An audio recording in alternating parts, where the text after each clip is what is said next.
I am Representative Emma Greenman. I represent South Minneapolis. I also represent the Minnesota VA and the Minnesota Veterans Home. So this is an issue of particular concern to me. As we have seen in the last 80 days, Donald Trump, as he's been president, has done nothing to lower the costs or improve people's lives. In fact, he's done quite the opposite. Trump and Musk has instituted a regime of chaos, of corruption, of retribution that is causing real harm in the lives of workers and our communities. Millions of Minnesota lives and livelihoods have been threatened by the stroke of a pen, and also a slew of emails sent by 20-somethings under the direction of an unelected billionaire without an official government title. All of this is in service of Trump and Musk's and their billionaire agenda to kneecap government, and it appears to sell it off for parts to their oligarch friends. But for the 18,031 federal workers in Minnesota, of which 8,700 of them work for the Minnesota VA, the last 80 days must have felt like a betrayal.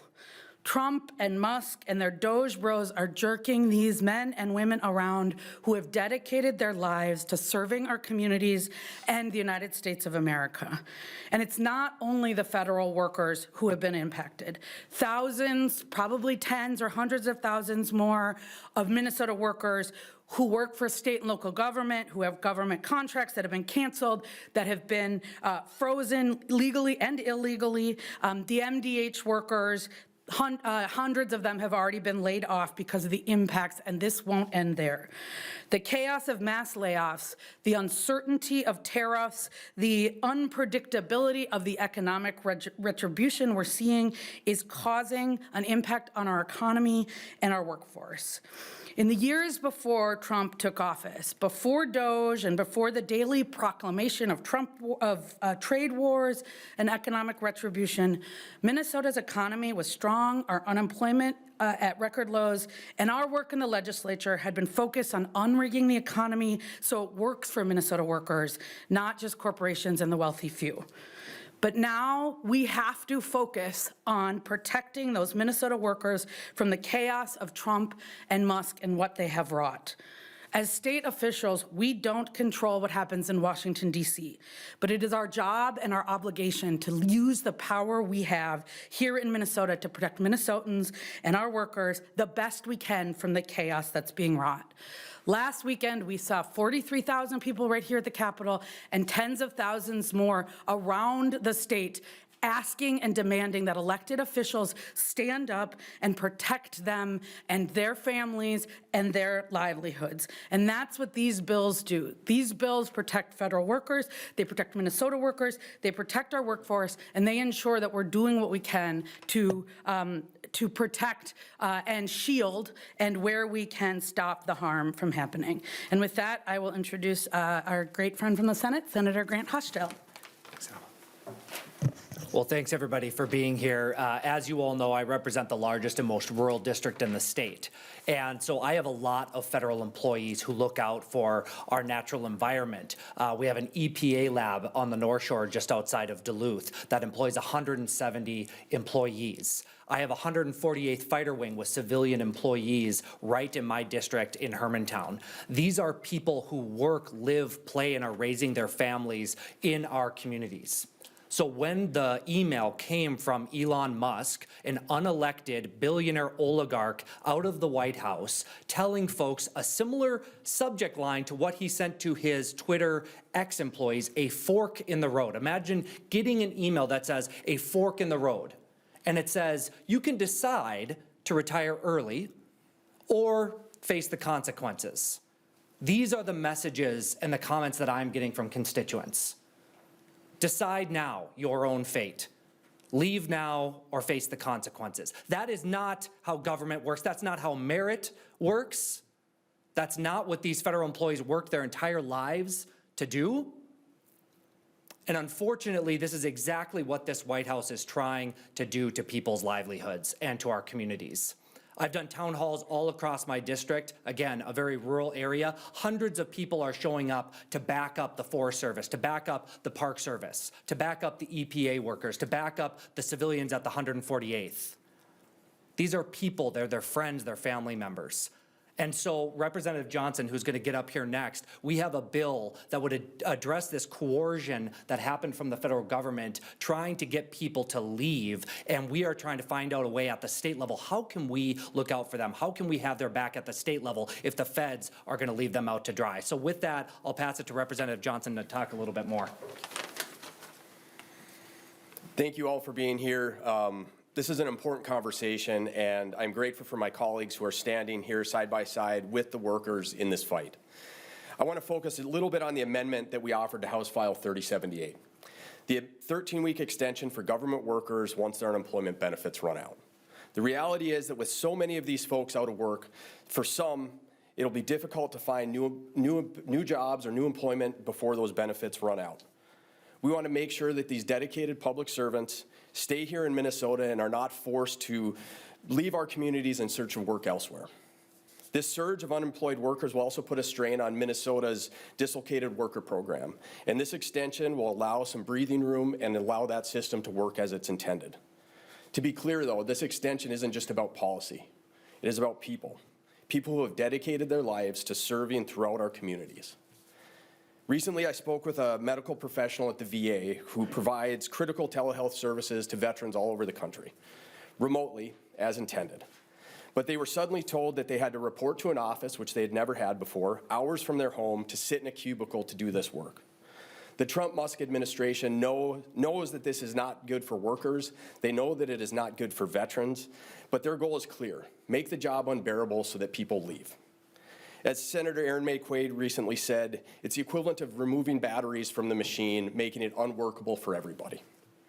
So I'll just close with this. We know that there's a lot of workers that have reached out to us and want to speak out, but they're afraid of the retaliation that could follow. They're worried that they'll be seen as disloyal to this president. This is not normal. This is not how we should be treating those that serve our country, and we need to do better. With that, I'll pass it off to Jake Romans, President of the American Federation of Government Employees, Local 3669. Thanks, everybody, and thanks for having me, too. I'm Jake Romans. I'm the president of AFG Local 3669 out of the Minneapolis VA. I represent over 2,300 employees. So there are 18,000 federal employees in the state. That equates to roughly 0.003% of the state's population. That's a very small number of people, but it'll have a huge relief on those who are laid off.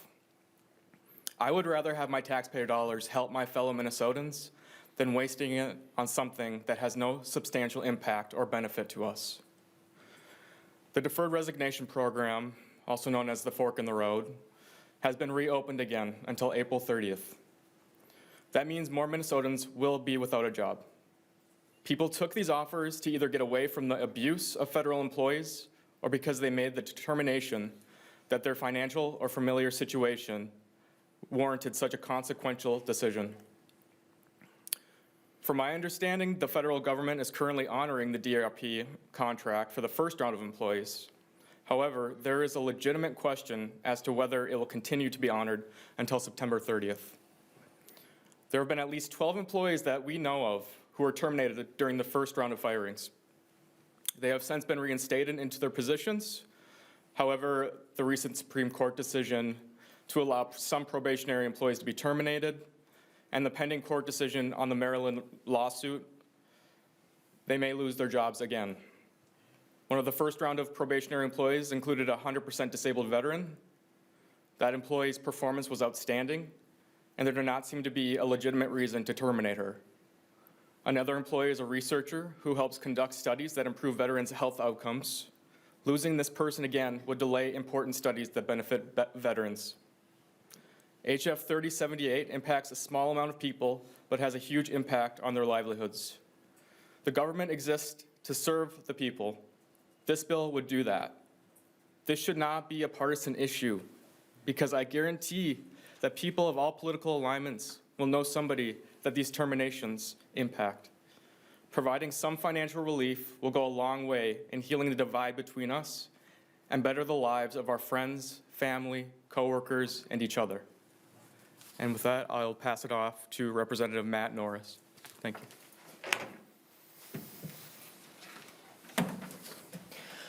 Good afternoon, everybody. I'm Representative Matt Norris. I'm proud to represent Blaine and Lexington in the Minnesota House of Representatives. I'm here today to talk a little bit about my House File 3164. And the spark that really inspired this bill came a couple of weeks ago. This was when there was that daily drumbeat of droves of federal employees being laid off, essentially haphazardly, day after day after day. And I saw a story on the CBS News about some veterans who had been laid off by the federal government. And the story highlighted that there are an estimated 6,000 veterans who were essentially fired by Donald Trump and Elon Musk at the federal level. And I just, I was so frustrated because I thought, what a loss to our country. These veterans who left, service and then chose to serve our country again by working for the federal government.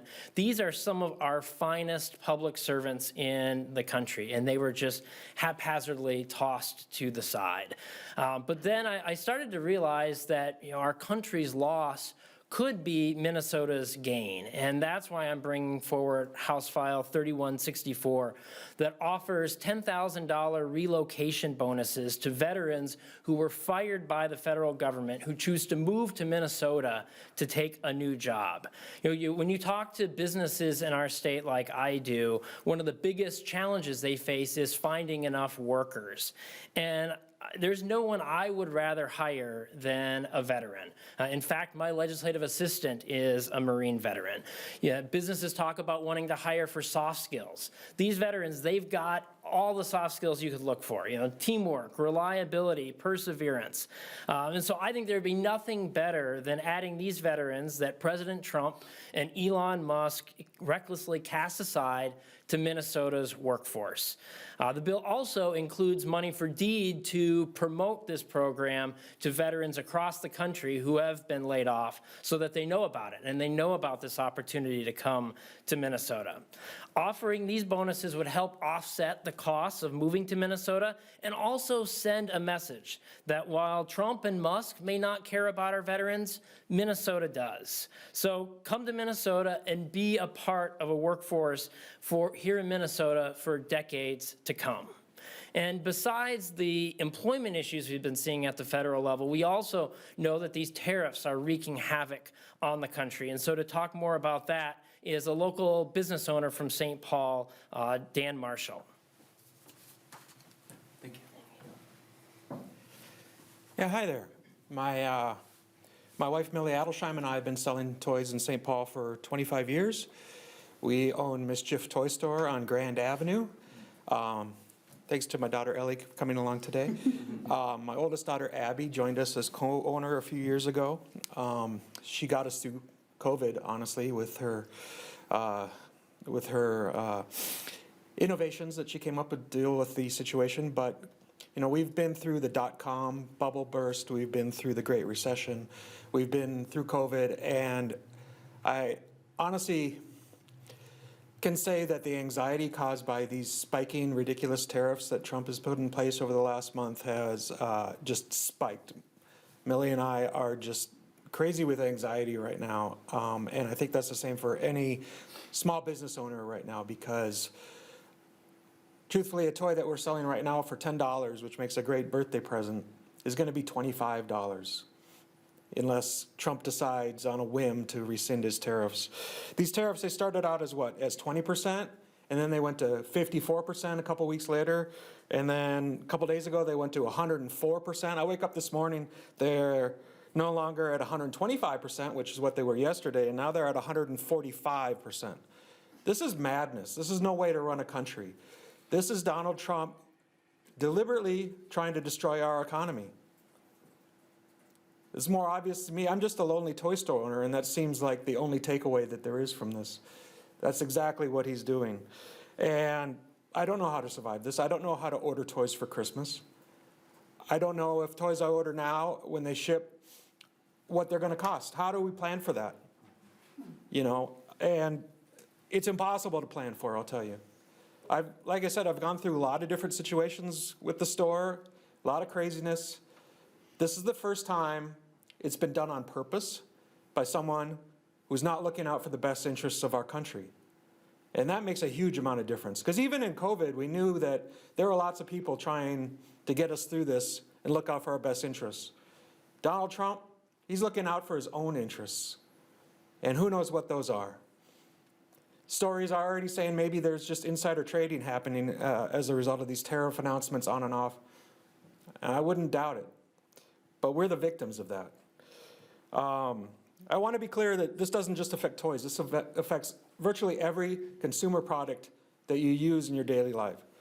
The end result is going to be inflation and recession. And those two things together are deadly for small businesses. Those are really hard to survive. I don't know why we forgot about the lessons of the 1930s, but we're going right back into them again. I had a terrible conversation yesterday. We have a supplier, Two Brothers Bows. They make toy bows and arrows that we sell in our store. We've been selling them for 9 years. They're closing up shop. And the thing is, they are made in America. They've always been made in America. That's part of what they wanted to do. And I said, well, what about these tariffs? Isn't that going to be a huge boon to your business? And she said, you know what? It doesn't matter. I still can't afford to make these. And if tariffs drive all my customers out of business, all the toy stores that I deal with across the country, then I have no business. And that's what every single small business in America is looking at right now. Rising costs, inflation, shrinking customer base, and toys that should cost $10 selling for $25. This needs to stop. We need to come to our senses. And what I would do standing here right now is call on our 4 Republican legislators that this state has elected to the federal government and Congress. I would call on them to start impeachment proceedings right now. That's how I feel about this. Tom Emmer and his colleagues, Michelle Fischbach and the others, they're the only ones who can stop this. And they need to step up and save this for the citizens of Minnesota and this whole country. Thank you. My name is Mike Howard, and I'm the state representative for Richfield in Minneapolis. And first, I want to thank Dan, and I want to thank all of our workers that are here, Jake, and speaking on behalf of folks that are being impacted by what's going on in this country. Prices are going up. Life is getting harder for Minnesotans and small businesses solely because of the decisions of Donald Trump and the AWOL Republican politicians who are complicit in these attacks on workers and families. Specifically, the Trump tariffs are really an act of sabotage on Minnesota's economy and on the bottom line for Minnesotans and small businesses. And in a moment like this, it's vital that at every level of government, folks in power use every bit of it to make the lives of Minnesotans better. And that's what the balance of the bills we're here to discuss attempt to do. To use every bit of our power at the state level to put more power in the hands of Minnesotans and our small businesses. Because right now, Trump is trying to take that power away. Our farmers are getting hit hard. Homes are about to get even more expensive. There's huge risk for further job losses in manufacturing in just about every sector. The price of everything is going up, and the retirement savings of our seniors are going down.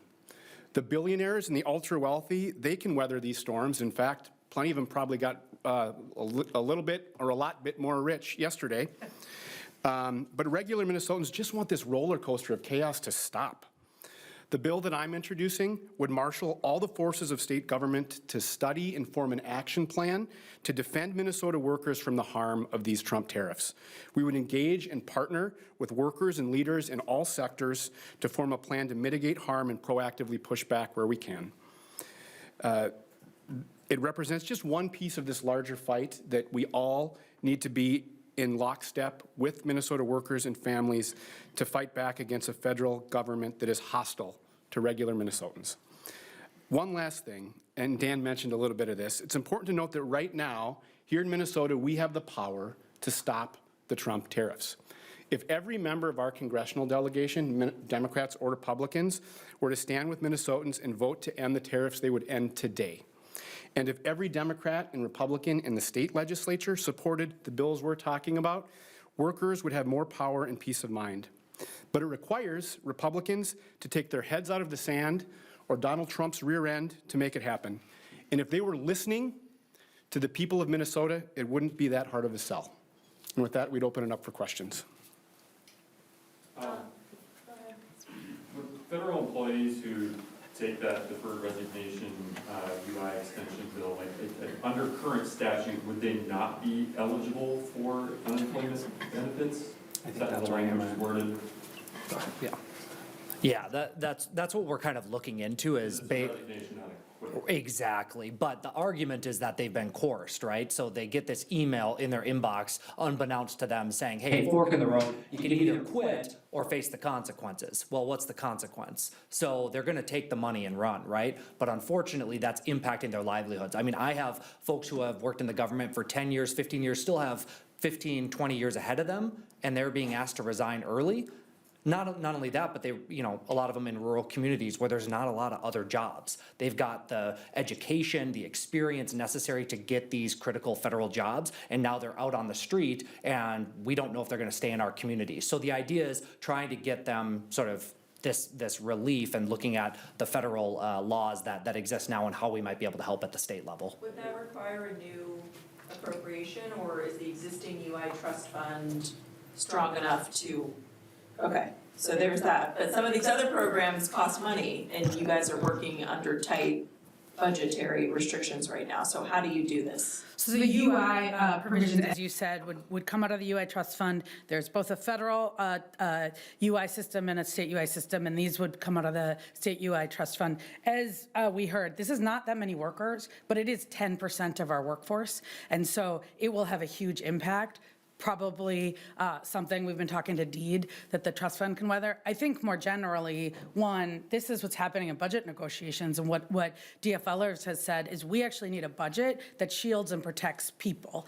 And in this case, I mean, this has only been 80 days, right? And some of this stuff has just happened. The tariff stuff has just been happening sort of the up and down in the last couple of weeks. And so our job is to say we need a budget for the next 2 years that reflects what is going to happen in the next 2 years, not what we thought was going to be in December, because the world has changed so much. And I think that some of these conversations are part of that conversation now. I think after we come back from break and we, in the House, we have all been pre-conferencing our bills, but when the budget bills go to conference, there's a whole conversation that'll be happening between the House and the Senate about how we get to a budget that reflects our values and that protects those workers. And I think whether it's a study or whether it's bonuses, what we're talking about is priorities for Minnesotans. Quick follow-up there, because you talked about how there's the state UI trust, and if you're a federal worker, there's federal unemployment.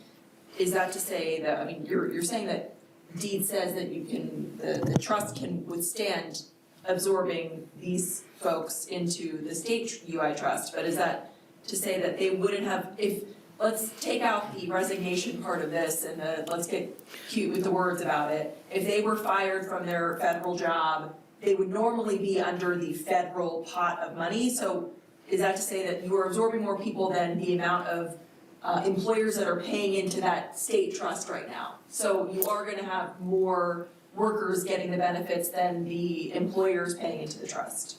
Long way of saying that. So, yes, I think if what you're saying is there is a federal UI, and if for folks who get terminated, they should, unless, I mean, we have not seen the Trump-Musk administration honor many contracts or many promises, but the way the law is supposed to work is if you are laid off, you have access to that. We are going to ensure that people who were coerced in a ahistorical way have access to UI, whether Minnesotans have to pay for it or whether the federal government honors their contract. I am interested in whether there's a legal strategy to go try to recoup some of that money from the federal government, and I think I will not speak for the Attorney General, but I think that they would probably be interested in ensuring that we are protecting the interests and ensuring that the federal government upholds their end of the bargain to these workers. But if that can't happen, does the state have is the fund ready to absorb the people that is obviously more than it would otherwise be included, they wouldn't be included in this fund?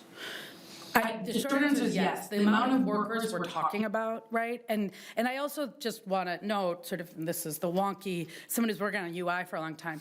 UI is a partial wage replacement, and right now under Minnesota law, for the small number of the fork in the road, but the broader benefits extension, what we're talking about is the broader benefits extension, people who have 26 weeks of benefits, partial wage replacement. Most of those folks who can find a job will. UI is not, it's half of your salary, and you don't get benefits, and what it gives is people a lifeline to be able to go to that next job, to go to that next thing. But for these folks, they haven't been planning for it, because they have had a job with the federal government, often serving decades. They might not even have an updated resume. And so what we're doing is providing that extension. I think that you can't assume, I mean, that everybody's gonna take it, because if people can get another job, they will. And frankly, that's the experience we've seen in other times where we've had more folks on the UI trust fund than we've expected. Separate from the bills that you're talking about here, I know a number of you are working on revenue-raising proposals that could mitigate some of the changes from federal cuts. I wonder if you can speak to whether your Republican colleagues have seemed to come around at all to the notion of raising revenue given what's going on in Congress, or how you make that case to them that that could be helpful. I'm one of the co-authors. I think, well, there's several bills moving, but the Protect Medicaid, Not Millionaires Act is one that was heard in the House Taxes Committee. We haven't heard much openness from Republicans to consider those proposals. It's a lot of the flat, no new taxes rhetoric, although I'd mention a lot of those folks have been pretty quiet over the last week when we've seen the Trump tariff, which is essentially a tax on Minnesotans, absolutely decimate Minnesotans. So we continue to push Republicans to get real and actually have a plan to address what's coming, but we continue to see Republican legislators sticking their head in the sand, wanting to sort of explain away what's happening with the federal government, is it's not our business to be addressing this. But listen to Minnesotans. I mean, there were twice as many people here on the St. Paul Capitol lawn than there were at the Minnesota Twins home opener. People are fired up all over the state, and so I think if Republicans want to continue to put their head in the sand, they're going to do that at their own peril. Going back to the UI bill, I think somebody mentioned an amendment, but would you consider putting a timeline in there for how long the benefits would be? So there already is. Okay. So the fork in the road, and I will not, I'm sort of the resident UI expert. That's why I'm taking these questions. The fork in the road is a very specific population over that month. I think it was January 27th to February something that I don't have the date in my head. The population that we're talking about for the benefits extension is a same period and probably going for the first 100 days. And so it is really what we are trying to do is help absorb some of the shock and the impact of what we are seeing. And I think what none of these workers had been preparing for expected. The idea that 80,000 federal workers from the VA would be laid off is something that I think even in their worst dreams and federal worst dreams, they wouldn't have thought. A third of those who are vets. And so what we're doing is saying we are going to absorb the shock where we can, and we're going to help folks get jobs. It is hard when you work for the EPA in northern Minnesota. There's not 25 jobs that are the same as that for foresters or for EPA workers, for epidemiologists. And so what we want to do is create that runway. So there is a very specific timeline that is really meant to absorb the shock of the Trump-Musk actions and then help do what we need to do, what our state is meant to do, what the dislocated worker program is meant to do, is protect Minnesota's economy. The last thing I will say, though, is this is related to the tariffs piece, because we can handle, and we are sort of giving workers a lifeline. But if tariffs hurt and make sure that and ruin small businesses who are laying off their workers, or big businesses, or our headquarters economy, our economy won't be able to absorb all those workers. And so the tariff piece is actually incredibly important, because we need to make sure Minnesota's economy is strong so that there are workers and jobs to transition into. I guess what I'm asking is, thank you for that. I guess what I'm asking is there a timeline for how long? I know that this isn't what this bill does. It just says that they still qualify for unemployment insurance, but is there a timeline for how long that unemployment insurance could go for? It would follow the same rules as unemployment insurance. So you get 26 weeks under Minnesota UI. The benefits extension for federal workers who've been laid off is an additional 13 weeks, but the normal 26 weeks is what's contemplated in the law. The veteran relocation program, that falls under the economic development target, correct? In theory, I mean, the money would be appropriated to deed. I mean, regardless of whether that's economic development or ends up in veterans, or whatever, I mean, those are all fairly slim targets. How do you fit a $6 million appropriation into what, targets you guys have been given? Yeah, I think this goes to what Representative Greenman was saying, is the sands are literally shifting beneath us every single day based on what's happening at the federal level. And so budget targets that were agreed to at the end of March, come the end of session in mid-May, things may shift and evolve as we go through conference committees. And perhaps, none of us want to have to be in this situation, but there's the prospect of, potentially having to come back for special sessions in the summer and fall. So whether, this is something that we can squeeze in right now under a particular budget target, if it's something that we need to look at as we're going, having potential special sessions down the road, we're bringing responses to the table to try to respond to the actions that are happening on a daily basis at the federal level. I'd like to shed a little bit more light on the study and why it's necessary. I only ask because, economists say that the tariffs in this way are not good for the economy. You're hearing from business owners saying it's not good for their bottom line. So what more do you need to study about it?